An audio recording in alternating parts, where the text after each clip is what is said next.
ನಮಸ್ಕಾರ. ಎಸ್18 ವಾರ್ತೆಗಳಿಗೆ ಸ್ವಾಗತ. ನಾನು ಕವಿತಾ. ಮೊದಲಿಗೆ ಹೆಡ್ಲೈನ್ಸ್.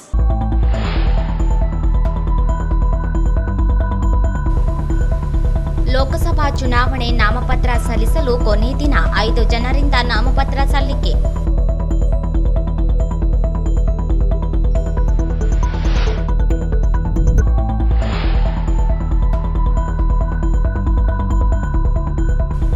ಹಟ್ಟಿ ಚಿನ್ನದ ಗಣಿಯಲ್ಲಿ ಮಣ್ಣು ಕುಸಿದರೂ 6 ಜನ ಕಾರ್ಮಿಕರಿಗೆ ಗಾಯ. ಓರ್ವ ಕಾರ್ಮಿಕ ಬೆಂಗಳೂರು ಆಸ್ಪತ್ರೆಗೆ ದಾಖಲು.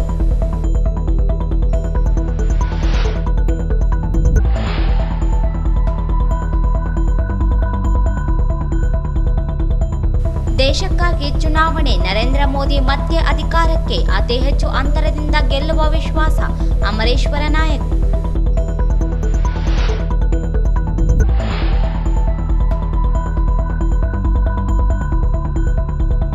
ಡಾಕ್ಟರ್ ಬಿಆರ್ ಅಂಬೇಡ್ಕರ್ ವೃತ್ತದಲ್ಲಿ ಖಾಸಗಿ ಬಸ್ಗಳ ನಿಲುಗಡೆಯಿಂದ ತೊಂದರೆ. ಕ್ರಮಕ್ಕೆ ಆಗ್ರಹಿಸಿ ಮನವಿ.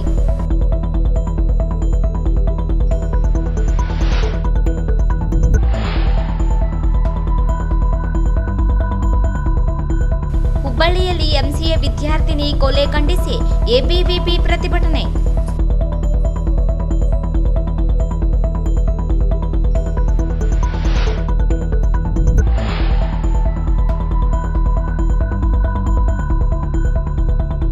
ಪಕ್ಷೇತರ ಅಭ್ಯರ್ಥಿಯಾಗಿ ಯಲ್ಲಮ್ಮ ಬಸವರಾಜ ಸುಂಕೇಶ್ವರ ಹಾಳ ಇವರು ನಾಮಪತ್ರ ಸಲ್ಲಿಕೆ.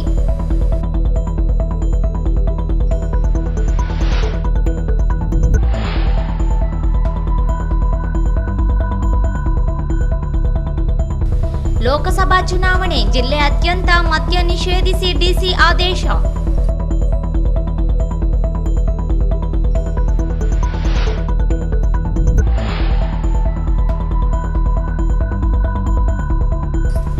ಎಸ್ಯುಸಿಐ ಪಕ್ಷದ ಚುನಾವಣಾ ಪ್ರಚಾರದ ಜಾಥಾ ವಾಹನಕ್ಕೆ ಚಾಲನೆ. ಬಿಜೆಪಿ ಕಾಂಗ್ರೆಸ್ ಸೋಲಿಸಿ ಹೋರಾಟದ ಅಭ್ಯರ್ಥಿ ಗೆಲ್ಲಿಸಿ ರಾಮಲಿಂಗಪ್ಪ. ವಾರ್ತೆಗಳ ವಿವರ. ಲೋಕಸಭಾ ಚುನಾವಣೆಗೆ ನಾಮಪತ್ರ ಸಲ್ಲಿಸಲು ಕೊನೆ ದಿನದಂದು 5 ಜನರು ನಾಮಪತ್ರ ಸಲ್ಲಿಸಿದರು. ಬಿಜೆಪಿ ಪಕ್ಷದಿಂದ ಮತ್ತೊಂದು ನಾಮಪತ್ರವನ್ನು ಬಿಜೆಪಿ ಅಭ್ಯರ್ಥಿ ರಾಜ ಅಮರೇಶ್ವರ ನಾಯಕ್ ಅವರು ಸಲ್ಲಿಸಿದರು. ವಿಧಾನ ಪರಿಷತ್ ಮಾಜಿ ಸದಸ್ಯ ಎನ್ ಶಂಕರಪ್ಪ, ಮಾಜಿ ಶಾಸಕ ತಿಪ್ಪರಾಜ ಹವಾಲ್ದಾರ್ ಸೇರಿದಂತೆ ಅನೇಕರಿದ್ದರು.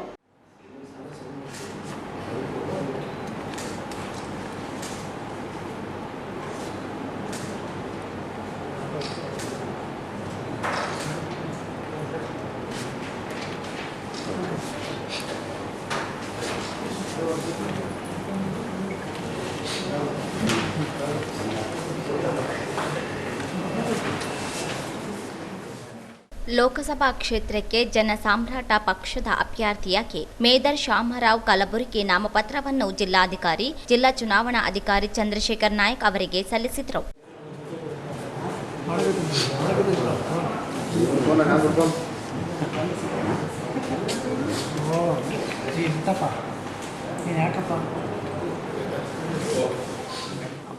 ಈ ಸಂದರ್ಭದಲ್ಲಿ ರಾಜೇಂದ್ರಪ್ಪ ಇದ್ದರು. ಲೋಕಸಭಾ ಕ್ಷೇತ್ರಕ್ಕೆ ಪಕ್ಷೇತರ ಅಭ್ಯರ್ಥಿಯಾಗಿ ಯಲ್ಲಮ್ಮ ಬಸವರಾಜ ಸುಂಕೇಶ್ವರ ಹಾಳ ಇವರು ಜಿಲ್ಲಾ ಚುನಾವಣಾ ಅಧಿಕಾರಿಗೆ ನಾಮಪತ್ರ ಸಲ್ಲಿಸಿದರು.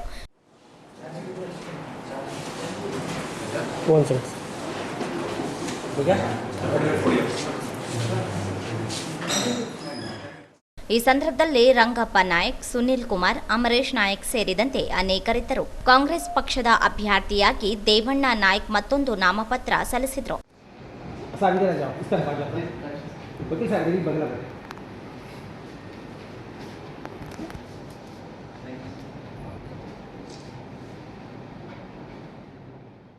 ಹನುಮೇಶ ಕರಣಗಿ, ಮಹಮ್ಮದ್ ರಫೀಲ್, ವೀರನಗೌಡ, ಓಮಾಸ್ ಮಹಮ್ಮದ್ ಸೇರಿದಂತೆ ಅನೇಕರಿದ್ದರು. ಎಸ್ಯುಸಿಐ ಕಮ್ಯುನಿಸ್ಟ್ ಪಕ್ಷದ ಅಭ್ಯರ್ಥಿ ರಾಮಲಿಂಗಪ್ಪ ಅವರು ಮತ್ತೊಂದು ನಾಮಪತ್ರವನ್ನು ಜಿಲ್ಲಾ ಚುನಾವಣಾ ಅಧಿಕಾರಿ ಚಂದ್ರಶೇಖರ್ ನಾಯಕ್ ಅವರಿಗೆ ಸಲ್ಲಿಸಿದರು.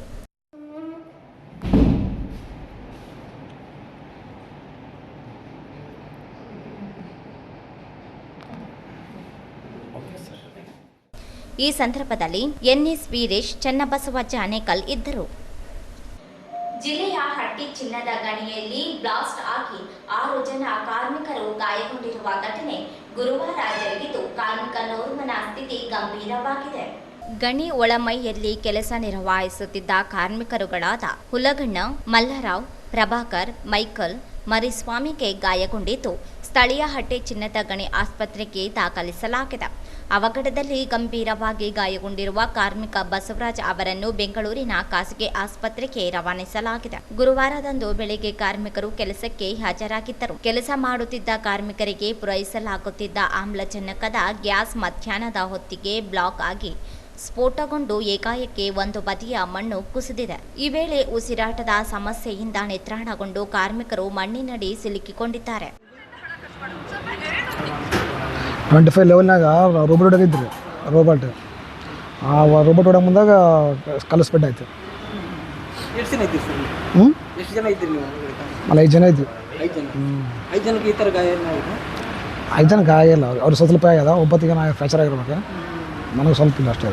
ಸಡನ್ ಹೆಂಗಾಯ್ತು ನಿಮಗೇನು ಮಾಹಿತಿ ಇಲ್ಲ. ಸ್ಪೆಡ್ ಕಲ್ಲು ಲೂಸ್ ಸ್ಪೆಡ್ ಆಯ್ತು ಕಲ್ಲು.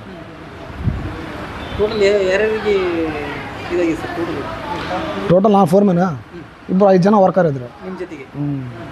ಅಂದರೆ ಹೆಚ್ಚಿಗೆ ಗಾಯ ಆಗಿರೋದು ನನಗೆ ಹೆಚ್ಚಿಗೆ. ಮತ್ತೆ ಏನೋ ಯಾರಿಗೆ ಪ್ರಾಣಾಪಾಯ ಏನಾಗಿದೆ? ಅದು ಇದು ಯಾವಾಗಾದ್ರೂ ಆಗ್ತಿರ್ತಾ ಈ ಘಟನೆ ಏನಾದರೂ? ಮತ್ತೆ ಇದೇ ಫಸ್ಟ್ ಟೈಮ್? ಆಗಲ್ಲ ಸರ್, ಆಗಲ್ಲ. ಇದೇ ಫಸ್ಟ್ ಟೈಮ್ ಅಲ್ಲ ನಿಮ್ಗೆ? ಮತ್ತೇನಾದರೂ ಭಯ ಅಲ್ಲಿ ಇರ್ತಕ್ಕಂಥ ಏನೇನು ನೋಡಿ ಸರ್. ಅಲ್ಲ ಮತ್ತೆ ಇಲ್ಲಿ ಸ್ಕ್ಯಾನಿಂಗ್ ಕಳಿಸಿರೋಂಥ ಸುದ್ದಿ ಕೇಳಿದೆ ಸರ್. ಅದೇ ತಲೆಗೆ ಆಗಿತ್ತಲ್ಲ ರೀ, ಲಿಂಗ್ಸೂರು ಕಳಿಸಿದ್ರು. ಮಾಡ್ಸ್ಕೊಂಬಂದು ಸ್ಕ್ಯಾನಿಂಗ್ ನಾರ್ಮಲ್ ಆದ್ರೆ ನಾರ್ಮಲ್ ಆದ. ಇದು ರೋಬೋಟ್ ಹೊಡೆ ಟೈಪ್ನಲ್ಲಿ ಕಲ್ಲು ಸ್ಕಿಡ್ ಆಗಿ ಟಪ್ ಅಂತ ಅಷ್ಟೇ ಸೌಂಡ್ ಬಂದಾಗ ನಾವು ಮೂರ್ಛೆ ಬಂದು ಬಿದ್ದುಬಿಟ್ಟಿವಿ.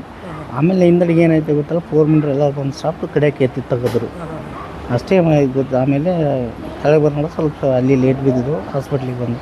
ಎಲ್ಲಿ ಸರ್ ಘಟನೆ ನಡೆದಿರೋದು? 25 ಸಬ್ಲಗು. C S ಸಬ್ಲಗು. ಎಷ್ಟು ಗಂಟೆ ಆಗುತ್ತೆ ಸರ್ ಘಟನೆ? ಅದು ಸುಮಾರು 12 ಗಂಟೆ ಇತ್ತು. ಅಲ್ಲಿ ಅದಾಗಿಂದ ಮತ್ತೇನು ಪ್ರೆಗ್ನೆಗೆ ತಪ್ಪಿತ್ತೆ? ಸ್ವಲ್ಪ ನಮ್ಮ ಪ್ರಜ್ಞೆ ತಪ್ಪಿದಂಗೆ ಆಯ್ತು ಅಷ್ಟೇ ಗೊತ್ತು ನಮಗೆ. ಮುಂದೆ ಏನಾಯಿತು ಗೊತ್ತು ಸರ್. ಈಗ ಹೆಂಗೆ ಈಗ ಆರಾಮಾಯ್ತು ಸ್ವಲ್ಪ. ಗಾಯ ಏನಾದರೂ? ಗಾಯ ಸ್ವಲ್ಪ ಏನಾಗಿಲ್ಲ, ಆರಾಮಾಗಿತ್ತು ಸ್ವಲ್ಪ. ಮತ್ತೇನು ಹೇಳಿದ್ರೆ ಸ್ಕ್ಯಾನಿಂಗ್ ಏನು ಕಳಿಸಿದ್ರು? ಸ್ಕ್ಯಾನಿಂಗ್ ಲಿಂಕ್ಸ್ ಹೋಗಿ ಮಾಡ್ಕೊಂಬಂದ್ರೆ ನಾರ್ಮಲ್ ಆಯ್ತಲ್ಲ. ಮೈಕಲ್ ಅಂತ. 6 ಜನ ಕಾರ್ಮಿಕರನ್ನು ರಕ್ಷಿಸಲಾಗಿದ್ದು 5 ಜನರಿಗೆ ಸಣ್ಣ ಪುಟ್ಟ ಗಾಯಗಳಾಗಿವೆ. ಬಸವರಾಜ ಎಂಬುವರು ಗಂಭೀರ ಗಾಯಗೊಂಡಿದ್ದು ಹೆಚ್ಚಿನ ಚಿಕಿತ್ಸೆಗೆ ಬೆಂಗಳೂರಿಗೆ ರವಾನಿಸಲಾಗಿದೆ. ಲೋಕಸಭಾ ಚುನಾವಣೆ ದೇಶದ ಚುನಾವಣೆಯಾಗಿದ್ದು ಈ ಬಾರಿ ಜೆಡಿಎಸ್ ಪಕ್ಷ ಮೈತ್ರಿ ಪಕ್ಷವಾಗಿದ್ದರಿಂದ ಅತಿ ಹೆಚ್ಚು ಮತಗಳ ಅಂತರದಿಂದ ಗೆಲ್ಲುವ ವಿಶ್ವಾಸವಿದೆ ಎಂದು ಬಿಜೆಪಿ ಅಭ್ಯರ್ಥಿ ರಾಜ ಅಮರೇಶ್ವರ ನಾಯಕ್ ಅವರು ಹೇಳಿದ್ದಾರೆ. ಅವರಿಂದು 4ನೇ ನಾಮಪತ್ರ ಸಲ್ಲಿಸಿ ನಂತರ ಮಾಧ್ಯಮಗಳೊಂದಿಗೆ ಮಾತನಾಡಿದರು. ನರೇಂದ್ರ ಮೋದಿ ನೇತೃತ್ವದ ಸರ್ಕಾರ ಅಭಿವೃದ್ಧಿ ಕಾರ್ಯಗಳಿಂದ ಜನರ ಮನ್ನಣೆಗೆ ಪಾತ್ರವಾಗಿದೆ. 10ನೇ ಸ್ಥಾನದಲ್ಲಿ ಆರ್ಥಿಕ ಬೆಳವಣಿಗೆ 5ನೇ ಸ್ಥಾನಕ್ಕೆ ಏರಿದೆ. ದೇಶಕ್ಕಾಗಿ ಜನರು ನರೇಂದ್ರ ಮೋದಿಯವರನ್ನು ಬೆಂಬಲಿಸಲಿದ್ದಾರೆ. ಕಳೆದ ಬಾರಿ ಲೋಕಸಭಾ ಚುನಾವಣೆಯಲ್ಲಿ 1 ಲಕ್ಷಗಳ ಅಂತರದಿಂದ ಗೆಲುವು ಸಾಧಿಸಿದ್ದೇ ಈ ಬಾರಿ ಅದಕ್ಕಿಂತ ಹೆಚ್ಚು ಮತಗಳ ಅಂತರದಿಂದ ಗೆಲುವು ಸಾಧಿಸುವ ವಿಶ್ವಾಸವಿದೆ ಎಂದರು. ಜಾತಿ ಪ್ರಮಾಣ ಪತ್ರದ ಕುರಿತು ಹೈಕೋರ್ಟ್ನಲ್ಲಿ ವಿಚಾರಣೆ ನಡೆಯುತ್ತಿದ್ದು ಊಹಾಪೋಹಗಳಿಂದ ಏನು ಹೇಳಲಾಗದು. ಗುರುಮಿಠಕಲ್ ಶಾಸಕ ಶರಣಗೌಡ ಕಂದಕೂರು ಆಗಮಿಸಬೇಕಿತ್ತು. ಅವರು ಈಗಾಗಲೇ ಬೆಂಬಲ ಸೂಚಿಸಿ ನಮ್ಮೊಂದಿಗೆ ಇದ್ದಾರೆ. 4ನೇ ಪ್ರಮಾಣ ಪತ್ರ ಸಲ್ಲಿಸಲು ಅವಕಾಶವಿದ್ದು ನಿನ್ನೆ ಭಾಗವಹಿಸಲು ಆಗದೇ ಇರುವುದರಿಂದ ಮತ್ತೊಮ್ಮೆ ಪಕ್ಷದ ಹಿರಿಯರೊಂದಿಗೆ ನಾಮಪತ್ರ ಸಲ್ಲಿಸಿರುವುದಾಗಿ ಹೇಳಿದರು. ಹೆಂಗಿದೆ ಸರ್ ರೆಸ್ಪಾನ್ಸ್? ನೋಡಿ, ಇದು ಲೋಕಸಭಾ ಚುನಾವಣೆ ತಮಗೆಲ್ಲ ಗೊತ್ತಿದೆ. ಪ್ರಥಮವಾಗಿ ದೇಶದ ಚುನಾವಣೆ. ಈ ದೇಶದ ಚುನಾವಣೆ ಸನ್ಮಾನ್ಯ ನರೇಂದ್ರ ಮೋದಿ ನೇತೃತ್ವದಲ್ಲಿ ಪ್ರಧಾನಮಂತ್ರಿಗಳಾಗಿ 10 ವರ್ಷ ಬರೀ ಸುಭದ್ರ ಸರ್ಕಾರ ಅಲ್ಲ, ಅಭಿವೃದ್ಧಿ ಪರವಾದಂಥ ಸರ್ಕಾರವನ್ನು ಅವ್ರು ಕೊಟ್ಟಿದ್ದಾರೆ. 10ನೇ ಸ್ಥಾನದಿಂದ 5ನೇ ಸ್ಥಾನಕ್ಕೆ ಬಂದಿದ್ವಿ. ಈಗ ಮತ್ತೊಮ್ಮೆ ಮೋದಿ ಅಂತ ನಾವೆಲ್ಲರೂ ಅವರು ದೇಶವನ್ನು 3ನೇ ಸ್ಥಾನಕ್ಕೆ ತರ್ತಕ್ಕಂಥ ನಿಟ್ಟಿನಲ್ಲಿ ಹೋಗ್ತಾ ಇದ್ದಾರೆ. ಇವತ್ತು ಇಡೀ ದೇಶವೇ ಅವರ ನಾಯಕತ್ವವನ್ನು ಮೆಚ್ಚಿದೆ. ಹೋದ ಸತಿಗಿಂತ ಹೆಚ್ಚಿನ ಮಿತ್ರ ಪಕ್ಷಗಳು ಇವತ್ತು ನಮ್ಮ ಜೊತೆಗೆ ಸೇರಿದ್ದಾವೆ. ಹೋದ ಸರಿ JDS ಪಕ್ಷ ಕಾಂಗ್ರೆಸ್ ಜೊತೆಗಿತ್ತು ರಾಜ್ಯದಲ್ಲಿ. ಇವತ್ತು ಸನ್ಮಾನ್ಯ ದೇವೇಗೌಡರು, ಸನ್ಮಾನ್ಯ ಕುಮಾರಣ್ಣವರು, ಇವತ್ತು ನಾವು BJP ಪಕ್ಷದ ಏನು ನರೇಂದ್ರ ಮೋದಿಜಿಯವರು ಮತ್ತೊಮ್ಮೆ ಈ ದೇಶದ ಪ್ರಧಾನಿ ಆಗಬೇಕು, ಈ ದೇಶದ ಹಿತದೃಷ್ಟಿಯಿಂದ ನಾವು BJPಗೆ ಸಪೋರ್ಟ್ ಮಾಡ್ತೀವಿ ಅಂತ ನಮ್ಮ ಪಕ್ಷ ಮಿತ್ರ ಪಕ್ಷವಾಗಿದೆ. ಅದೇ ರೀತಿ ನಮ್ಮ ಪಕ್ಕದ ರಾಜ್ಯಗಳಾದಂಥಲ್ಲಿ ಅಲ್ಲಿಯೂ ಸಹ TDP ಹಾಗೂ ಜನಶಕ್ತಿಗಳು ಸಹ ಇವತ್ತು BJP ಪಕ್ಷವನ್ನು ಬೆಂಬಲಿಸಿರೋದ್ರಿಂದ ಓಸತಿಗಿಂತ ಹೆಚ್ಚಿನ ಬೆಂಬಲ ನಮಗೆ ಈ ದಕ್ಷಿಣ ಭಾರತದಲ್ಲಿ, ವಿಶೇಷವಾಗಿ ಕರ್ನಾಟಕದಲ್ಲಿ. ನನ್ನ ಉದಾಹರಣೆನೇ ಹೇಳಬೇಕಂದ್ರೆ, ಸರಿ ಕಾಂಗ್ರೆಸ್ ಪಕ್ಷಕ್ಕೆ JDS ಸಪೋರ್ಟ್ ಮಾಡಿದರೂ ಸಹ ಸನ್ಮಾನ್ಯ ಮೋದಿಜಿಯವರ ನೇತೃತ್ವಕ್ಕಾಗಿ ಇನ್ನಿತರ ವಿಚಾರಗಳ ಸಹಾಗಿ BJPಗೆ ಮತವನ್ನು 1,18,000 ಹೆಚ್ಚಿನ ಮತವನ್ನು ನೀಡಿದರು. ಇವತ್ತು ಅದೇ ರೀತಿ JDS ಪಕ್ಷ ನಮಗೆ ಬೆಂಬಲಿಸಿರೋದ್ರಿಂದ, ಅವರು ಸಹ ಇಲ್ಲಿ ಪ್ರಬಲವಾದಂಥ ಪಕ್ಷ ಆಗಿರೋದ್ರಿಂದ ರಾಯಚೂರು ಲೋಕಸಭೆಯಲ್ಲಿ ನಾವು ಆ ಒಂದು ಮತಗಳಿಕೆ ಅಥವಾ ಜಯದ ಅಂತರವನ್ನು ದ್ವಿಗುಣಗೊಳಿಸ್ತೀವಿ ಅನ್ನೋ ಭರವಸೆ ನಮಗಿದೆ. ನಗರದ ಅಂಬೇಡ್ಕರ್ ವೃತ್ತದಲ್ಲಿ ಪ್ರತಿನಿತ್ಯ ಖಾಸಗಿ ಬಸ್ಗಳ ನಿಲುಗಡೆಯಿಂದ ಸಾರ್ವಜನಿಕರಿಗೆ ತೊಂದರೆಯಾಗುತ್ತಿದ್ದು, ಸ್ಥಳಾಂತರಿಸುವಂತೆ ಜಯ ಕರ್ನಾಟಕ ಸಂಘಟನೆ ಮುಖಂಡರು ಜಿಲ್ಲಾಧಿಕಾರಿಗಳಿಗೆ ಮನವಿ ಸಲ್ಲಿಸಿದರು. ಖಾಸಗಿ ವಾಹನಗಳು ಅಂಬೇಡ್ಕರ್ ವೃತ್ತದಲ್ಲಿ ಬಂದು ಪ್ರಯಾಣಿಕರನ್ನು ತುಂಬಿಸಿಕೊಂಡು ಹೋಗುವುದು, ಪಕ್ಕದಲ್ಲಿಯೇ ಸರ್ಕಾರಿ ಬಸ್ಗಳ ನಿಲ್ದಾಣ ಇರುವುದರಿಂದ ಸಾರಿಗೆ ಸಂಸ್ಥೆಗೆ ಆರ್ಥಿಕ ನಷ್ಟ ಉಂಟಾಗಲಿದೆ. ಅನಧಿಕೃತವಾಗಿ ಖಾಸಗಿ ಬಸ್ಗಳು ನಿಲ್ದಾಣ ಮಾಡಿಕೊಂಡಿದ್ದು, ಅನುಮತಿ ನೀಡಿದವರು ಯಾರು ಎಂದು ಪ್ರಶ್ನಿಸಿದ್ದಾರೆ. ಖಾಸಗಿ ಬಸ್ಗಳ ನಿಲುಗಡೆಗೆ ನಗರದ ಹೊರವಲಯಕ್ಕೆ ಸ್ಥಳಾಂತರಿಸುವ ನಿಟ್ಟಿನಲ್ಲಿ ಕ್ರಮಕ್ಕೆ ಮುಂದಾಗಬೇಕೆಂದು ಮನವಿ ಮಾಡಿದರು.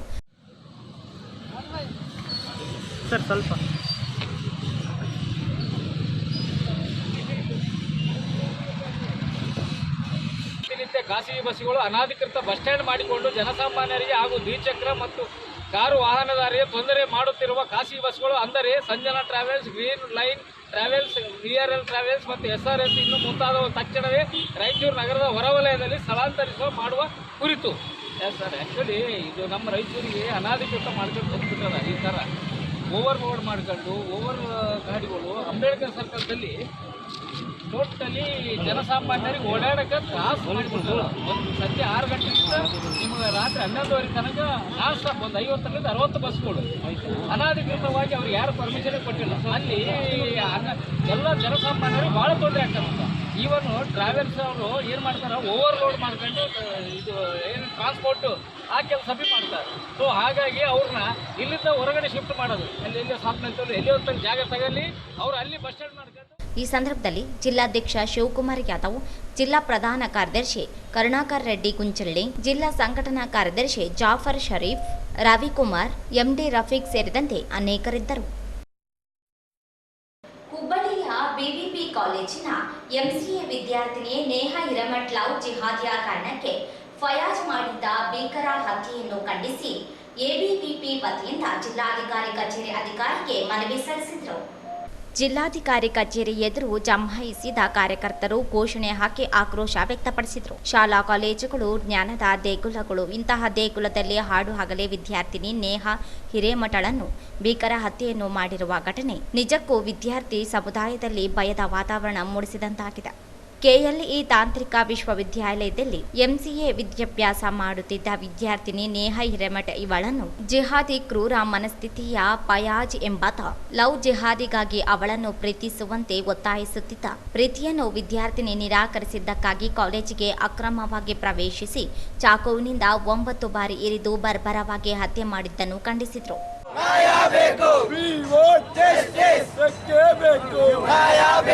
ಆರೋಪಿ ಫಯಾಜ್ಗೆ ಶಿಕ್ಷೆ ಆಗಬೇಕು.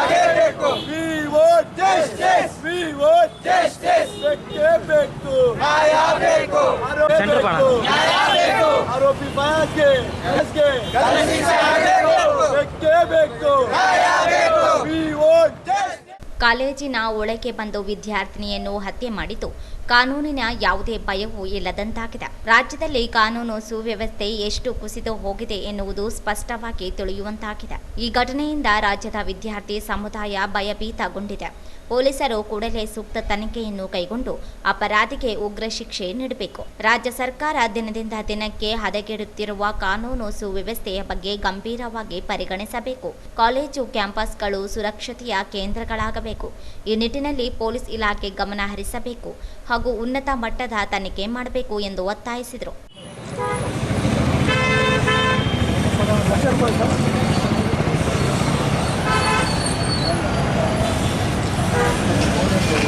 ಮಾಡಿರುವ ಭೀಕರ ಹತ್ಯೆಯನ್ನು ಖಂಡಿಸಿ ರಾಜ್ಯಾದ್ಯಂತ ಪ್ರತಿಭಟನೆಗೆ ಕರೆ ಕೊಟ್ಟಿದ್ದಾರೆ. ಶಾಲಾ ಕಾಲೇಜುಗಳು ಜ್ಞಾನದ ದೇಗುಲಗಳು. ಇಂತಹ ದೇಗುಲದಲ್ಲಿ ಹಾಡುವಾಗಲೇ ವಿದ್ಯಾರ್ಥಿನಿ ನೇಹಾ ಹಿರೇಮಠಳನ್ನು ಭೀಕರ ಹತ್ಯೆಯನ್ನು ಮಾಡಿರುವ ಈ ಘಟನೆ ನಿಜಕ್ಕೂ ವಿದ್ಯಾರ್ಥಿ ಸಮಯದಲ್ಲಿ ಭಯದ ವಾತಾವರಣ ಮೂಡಿಸಿದಂತಾಗಿದೆ. KLE ತಾಂತ್ರಿಕ ವಿಶ್ವವಿದ್ಯಾಲಯದಲ್ಲಿ MCA ವಿದ್ಯಾಭ್ಯಾಸ ಮಾಡುತ್ತಿದ್ದ ವಿದ್ಯಾರ್ಥಿನಿ ನೇಹಾ ಹಿರೇಮಠ್ ಅವಳನ್ನು ಜಿಹಾದಿ ಕ್ರೂರ ಮನಸ್ಥಿತಿಯ ಫಯಜ್ ಎಂಬಾತ ಲವ್ ಜಿಹಾದಿಗಾಗಿ ಅವಳನ್ನು ಪ್ರೀತಿಸುವಂತೆ ಒತ್ತಾಯಿಸುತ್ತಿದ್ದ. ಈ ಒಂದು ಪ್ರೀತಿಯನ್ನು ವಿದ್ಯಾರ್ಥಿ ನಿರಾಕರಿಸಿದ್ದಕ್ಕಾಗಿ ಆಕೆಯ ಕಾಲೇಜಿಗೆ ಅಕ್ರಮವಾಗಿ ಪ್ರವೇಶಿಸಿ ಚಾಕುವಿನಿಂದ 9 ಬಾರಿ ಇರಿದು ಬರ್ಬರವಾಗಿ ಹತ್ಯೆ ಮಾಡಲಾಗಿದೆ. ಕಾಲೇಜಿನ ಒಳಗೆ ಬಂದು ವಿದ್ಯಾರ್ಥಿನಿಯನ್ನು ಹತ್ಯೆ ಮಾಡಲು ಸಾಧ್ಯವಾಗಿ ಈ ಸಂದರ್ಭದಲ್ಲಿ ಪಾಂಡು ಮೊರೆ, ಮೋಹನ್ ಹೂಗಾರ, ನಿಕೇತನ, ರಂಗನಾಥ, ನಿತಿನ್, ಸಾಗರ, ನವೀನ್, ಭೀಮೇಶ ಸೇರಿದಂತೆ ಅನೇಕರಿದ್ದರು. ರಾಯಚೂರು ಜಿಲ್ಲೆಯಾದ್ಯಂತ ಮತದಾನವು ಮೇ 7ರಂದು ನಡೆಯಲಿದ್ದು ಹಾಗೂ ಈ ಚುನಾವಣೆಯ ಮತ ಎಣಿಕೆಯ ಜೂನ್ 4ರಂದು ಜಿಲ್ಲಾ ಕೇಂದ್ರದಲ್ಲಿ ಜರುಗಲಿದೆ. ಪ್ರಜಾಪ್ರಾತಿನಿಧ್ಯ ಕಾಯ್ದೆ 1951ರ ಕಲಂ 135 ಹಾಗೂ ಚುನಾವಣಾ ಆಯೋಗದ ನಿರ್ದೇಶನದಂತೆ ಮತದಾನ ಪೂರ್ಣಗೊಳ್ಳುವ 48 ಗಂಟೆಗಳ ಅವಧಿಯಲ್ಲಿ ಎಲ್ಲ ರೀತಿಯ ಮದ್ಯದ ಅಂಗಡಿಗಳಲ್ಲಿ, ಬಾರ್, ಡಿಪೋ ಅಥವಾ ಇನ್ಯಾವುದೋ ಸ್ಥಳದಲ್ಲಿ ಮದ್ಯ ಮಾರಾಟ ಅಥವಾ ಮದ್ಯಪಾನ ಮಾಡುವುದಕ್ಕೆ ಅವಕಾಶವಿರುವುದಿಲ್ಲ. ಚುನಾವಣೆಯು ಹಾಗೂ ಮತ ಎಣಿಕೆಯು ಮುಕ್ತ ಹಾಗೂ ಶಾಂತಿಯುತವಾಗಿ ನಡೆಸಬೇಕಾಗಿರುವ ಹಿನ್ನೆಲೆಯಲ್ಲಿ ಮದ್ಯ ಮಾರಾಟ ಮತ್ತು ಮದ್ಯಪಾನವನ್ನು ನಿಷೇಧಿಸಿ ಶುಷ್ಕ ದಿವಸಗಳೆಂದು ಘೋಷಿಸಿ ಜಿಲ್ಲಾಧಿಕಾರಿ ಎಲ್ ಚಂದ್ರಶೇಖರ್ ನಾಯಕ್ ಅವರು ಆದೇಶ ಹೊರಡಿಸಿದ್ದಾರೆ. ಕರ್ನಾಟಕ ಅಬಕಾರಿ ಪರವಾನಗಿಗಳ ನಿಯಮಗಳು 1967ರ ನಿಯಮ 10(b) ಮೇರೆಗೆ ಪ್ರದತ್ತವಾದ ಅಧಿಕಾರದನ್ವಯ ಮೇ 5ರಂದು ಸಂಜೆ 6 ಗಂಟೆಯಿಂದ ಮೇ 7 ರಾತ್ರಿ 12 ಗಂಟೆಯವರೆಗೆ ಹಾಗೂ ಜೂನ್ 4ರಂದು ಬೆಳಗ್ಗೆ 6ರಿಂದ ರಾತ್ರಿ 12ರವರೆಗೆ ಜಿಲ್ಲೆಯ ವ್ಯಾಪ್ತಿಯಲ್ಲಿ ಮದ್ಯ ಮಾರಾಟ, ಶೇಖರಣೆ, ಮದ್ಯಪಾನವನ್ನು ನಿಷೇಧಿಸಿ ಹಾಗೂ ಬಾರುಗಳು ಮತ್ತು ಮದ್ಯ ಡಿಪೋಗಳನ್ನು ಮುಚ್ಚಿಸಲು ಸಹ ಆದೇಶಿಸಿ ಆ ದಿನಗಳನ್ನು ಶುಷ್ಕ ದಿವಸಗಳೆಂದು ಘೋಷಿಸಿರುತ್ತೇನೆ. ಎಲ್ಲ ರೀತಿಯ ಮದ್ಯ ಮಾರಾಟ ಅಂಗಡಿಗಳು, ಬಾರ್ಗಳು ಮತ್ತು ಮದ್ಯದ ಡಿಪೋಗಳನ್ನು ಮುಚ್ಚತಕ್ಕದ್ದು ಮತ್ತು ಲೈಸೆನ್ಸ್ದಾರರು ಈ ಪ್ರಯುಕ್ತ ಯಾವುದೇ ಪರಿಹಾರಕ್ಕೆ ಅರ್ಹರಿರುವುದಿಲ್ಲ ಎಂದವರು ಆದೇಶ ಹೊರಡಿಸಿದ್ದಾರೆ. ಯಾವುದೇ ಪಕ್ಷ ಅಧಿಕಾರಕ್ಕೆ ಬಂದರೂ ಅವರೆಲ್ಲರೂ ದೇಶದ ಜನರ ಪರವಾಗಿ ಕೆಲಸ ಮಾಡದೆ ದೇಶದ ಬಂಡವಾಳ ಶಾಹಿಗಳ ಪರವಾಗಿ ಕೆಲಸ ಮಾಡುತ್ತಿದ್ದು, ಜನ ವಿರೋಧಿಯಾದ ಬಿಜೆಪಿ, ಕಾಂಗ್ರೆಸ್ ಪಕ್ಷಗಳನ್ನು ಸೋಲಿಸಿ ಹೋರಾಟದ ಪಕ್ಷದ ಅಭ್ಯರ್ಥಿ ನನಗೆ ಮತ ನೀಡಿ ಗೆಲ್ಲಿಸುವಂತೆ SUCI ಪಕ್ಷದ ಅಭ್ಯರ್ಥಿ ರಾಮಲಿಂಗಪ್ಪ ಮನವಿ ಮಾಡಿದರು. ನಗರದ ತೀನ್ಕಂದಿಲ್ ವೃತ್ತದಲ್ಲಿ SUCI ಪಕ್ಷದ ಪ್ರಚಾರ ಜಾಥಾ ವಾಹನ ಚಾಲನೆ ವೇಳೆ ಮಾತನಾಡಿದರು. ರೈತರು ಬೆಳೆದ ಬೆಳೆಗಳಿಗೆ ಬೆಂಬಲ ಬೆಲೆ ಸಿಗುತ್ತಿಲ್ಲ. ಗ್ಯಾಸ್ ಸಿಲಿಂಡರ್ಗಳ ಬೆಲೆ ಏರಿಕೆ ಮತ್ತು ಅಗತ್ಯ ವಸ್ತುಗಳ ಬೆಲೆ ಏರಿಕೆಗಳಿಂದ ಜನಸಾಮಾನ್ಯರು ತತ್ತರಿಸಿ ಹೋಗಿದ್ದಾರೆ. 4 ಲಕ್ಷ ರೈತರು ಆತ್ಮಹತ್ಯೆ ಮಾಡಿಕೊಂಡಿದ್ದಾರೆ. ರೈತರ ಸಾಲ ಮನ್ನಾ ಮಾಡಲು ಹಣ ಇಲ್ಲ ಎಂದು ಹೇಳುವ ಬಿಜೆಪಿ ಪಕ್ಷದ ಕೇಂದ್ರ ಸರ್ಕಾರ 14 ಲಕ್ಷ ಕೋಟಿ ಬ್ಯಾಂಕ್ಗಳಲ್ಲಿ ಮಾಡಿದ ಸಾಲವನ್ನು ಮಾಫಿ ಮಾಡಿದೆ ಎಂದರು. ಈ ದೊಡ್ಡ ಪಕ್ಷಗಳಿರ್ತಕ್ಕಂಥ ಕಾಂಗ್ರೆಸ್, ಬಿಜೆಪಿ ಎರಡೂ ಕೂಡ ಜನಗಳ ಸಮಸ್ಯೆಗಳಿಗೆ ಪರಿಹಾರ ನೀಡುವುದಿಲ್ಲ. ಜನಗಳ ಸಮಸ್ಯೆಗಳನ್ನ ಇನ್ನೂ ಹೆಚ್ಚು ಮಾಡ್ತಾರೆ. ಇವತ್ತು ದೀರ್ಘಕಾಲ ದೇಶವನ್ನು ಆಳಿರ್ತಕ್ಕಂಥ ಕಾಂಗ್ರೆಸ್ ದೇಶದ ಜನಗಳನ್ನ ಇವತ್ತು ದಂಚರನ್ನಾಗಿ ಮಾಡಿದೆ, ಬಡತನದಲ್ಲಿಟ್ಟಿದೆ, ನಿರುದ್ಯೋಗನೇ ಹೆಚ್ಚು ಮಾಡಿದೆ, ಬೆಲೆಗಳನ್ನ ಗಗನಕ್ಕೆ ಏರುತ್ತರ ಮಾಡಿದೆ. ದೇಶದ ಸಂಪತ್ತನ್ನ ಕೊಳ್ಳೆ ಹೊಡೆಯುವುದಕ್ಕೆ ದೊಡ್ಡ ದೊಡ್ಡ ಬಂಡವಾಳಗಾರರಿಗೆ, ಮಾಲೀಕರಿಗೆ ತೆರೆದಿಟ್ಟಿದೆ. ಖಾಸಗೀಕರಣ, ಉದಾರೀಕರಣ, ಜಾಗತೀಕರಣ ನೀತಿಗಳನ್ನ ತರುವ ಮೂಲಕ ಇಡೀ ದೇಶದ ಸಂಪತ್ತನ್ನ ದೊಡ್ಡ ದೊಡ್ಡ ಮಾಲೀಕರಿಗೆ, ಬಂಡವಾಳಗಾರರಿಗೆ ಇವತ್ತು ಕೊಟ್ಟಿದೆ. ಅದೇ ರೀತಿ ಬಿಜೆಪಿ ಕೂಡ ಅಷ್ಟೇ, ಅದೇನು ಬೇರೆ ಇಲ್ಲ. ಅದು ಕೂಡ ಈ ನೀತಿಗಳನ್ನ ಇನ್ನೂ ದುರುಸಾಗಿ ಜಾರಿಗೊಳಿಸ್ತಾ ಸಮಸ್ಯೆಗಳನ್ನ ಹೆಚ್ಚು ಮಾಡ್ತಾ ಇದೆ. ಏನಿವತ್ತು ವರ್ಷಕ್ಕೆ ಪಕ್ಷದ ಜಿಲ್ಲಾ ಸಮಿತಿ ಸದಸ್ಯ ವೀರೇಶ NS ಮಾತನಾಡಿ, ಬಿಜೆಪಿ ಪಕ್ಷವು ಆತ್ಮನಿರ್ಭರ ಭಾರತ ಹಾಗೂ ಮೋದಿಗೆ ಗ್ಯಾರಂಟಿ ಎಂಬ ಹೊಸ ಘೋಷಣೆಯೊಂದಿಗೆ ಜನಗಳಲ್ಲಿ ಮತಯಾಚನೆಗೆ ಬರ್ತಿದೆ. ಮತ್ತೊಂದು ಸಾರಿ ಹೇಗಾದರೂ ಮಾಡಿ ಅಧಿಕಾರಕ್ಕೆ ಬರಲು ಹವಣಿಸುತ್ತಿದೆ. ಈ ಹಿಂದೆ ಕಾಂಗ್ರೆಸ್ ಸರ್ಕಾರವು ಗರೀಬಿ ಹಠಾವು ಎಂಬ ಘೋಷಣೆಯೊಂದಿಗೆ ಅಧಿಕಾರಕ್ಕೆ ಬಂದಿತ್ತು. ಆದರೆ ಬಡತನ ನಿರ್ಮೂಲನೆ ಆಗಲಿಲ್ಲ. ಆದ್ದರಿಂದ ಜನಸಾಮಾನ್ಯರು ಬಿಜೆಪಿ ಮತ್ತು ಕಾಂಗ್ರೆಸ್ ಪಕ್ಷಗಳ ಹೊಸ ಘೋಷಣೆಗಳಿಗೆ ಮರಳಾಗದೆ ಪ್ರಜ್ಞಾವಂತರಾಗಿ ಮತದಾನ ಮಾಡಬೇಕೆಂದು ಮನವಿ ಮಾಡಿದರು. ಕಡಗಂದೊಡ್ಡಿ, ಚಂದ್ರಬಂಡ, ಯಾಪಲದಿನ್ನೆ, ಪಲಪಲದೊಡ್ಡಿ, ವಡ್ಡೇಪಲ್ಲಿ, ಗಲವಲದೊಡ್ಡಿ, ಯರ್ರಕುಂಟ, ಸಗಮಕುಂಟ, ಶಾಖವಾದಿ ಮುಂತಾದ ಗ್ರಾಮಗಳಲ್ಲಿ ಪಕ್ಷದ ಅಭ್ಯರ್ಥಿ ರಾಮಲಿಂಗಪ್ಪ ಅವರು ಪ್ರಚಾರ ಮಾಡಿ ಮತ ನೀಡುವಂತೆ ಮನವಿ ಮಾಡಿದರು. ಪಕ್ಷದ ಜಿಲ್ಲಾ ಕಾರ್ಯದರ್ಶಿ ಡಾಕ್ಟರ್ ಚಂದ್ರಗಿರೀಶ್ ಪ್ರಚಾರ ಜಾಥಾ ವಾಹನಕ್ಕೆ ಚಾಲನೆ ನೀಡಿದರು. ಈ ಸಂದರ್ಭದಲ್ಲಿ ಜಿಲ್ಲಾ ಸಮಿತಿ ಸದಸ್ಯರಾದ ರಾಮಣ್ಣ, ಚನ್ನಬಸವ ಜಾನೇಕಲ್, ಅಮೋಘ, ಪೀರ್ಸಾಬ್, ಜಾಫರ್, ಮೌನೇಶ್, ನಂದಗೋಪಾಲ್, ನಿತಿನ್ ಮುಂತಾದವರು ಭಾಗವಹಿಸಿದ್ದರು. ಕೊನೆಯಲ್ಲಿ ಮತ್ತೊಮ್ಮೆ ಹೆಡ್ಲೈನ್ಸ್.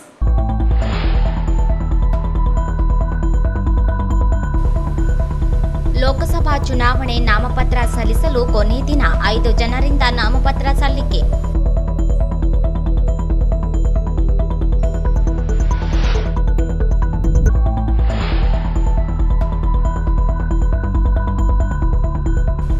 ಹಟ್ಟಿ ಚಿನ್ನದ ಗಣಿಯಲ್ಲಿ ಮಣ್ಣು ಕುಸಿದರೂ 6 ಜನ ಕಾರ್ಮಿಕರಿಗೆ ಗಾಯ.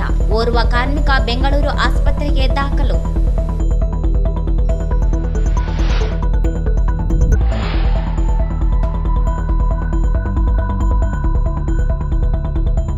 ದೇಶಕ್ಕಾಗಿ ಚುನಾವಣೆ, ನರೇಂದ್ರ ಮೋದಿ ಮತ್ತೆ ಅಧಿಕಾರಕ್ಕೆ, ಅತಿ ಹೆಚ್ಚು ಅಂತರದಿಂದ ಗೆಲ್ಲುವ ವಿಶ್ವಾಸ, ಅಮರೇಶ್ವರ ನಾಯಕ್.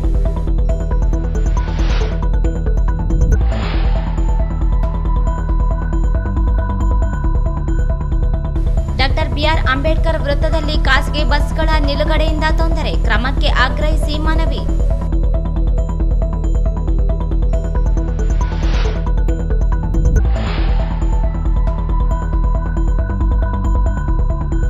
ಹುಬ್ಬಳ್ಳಿಯಲ್ಲಿ ಎಂಸಿಎ ವಿದ್ಯಾರ್ಥಿನಿ ಕೊಲೆ ಖಂಡಿಸಿ ಎಬಿವಿಪಿ ಪ್ರತಿಭಟನೆ.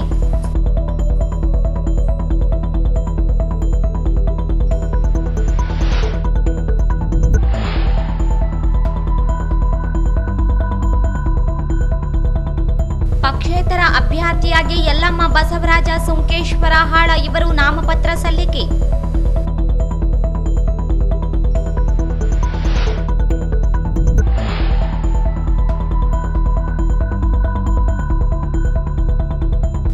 ಲೋಕಸಭಾ ಚುನಾವಣೆ, ಜಿಲ್ಲೆಯಾದ್ಯಂತ ಮದ್ಯ ನಿಷೇಧಿಸಿ ಡಿಸಿ ಆದೇಶ.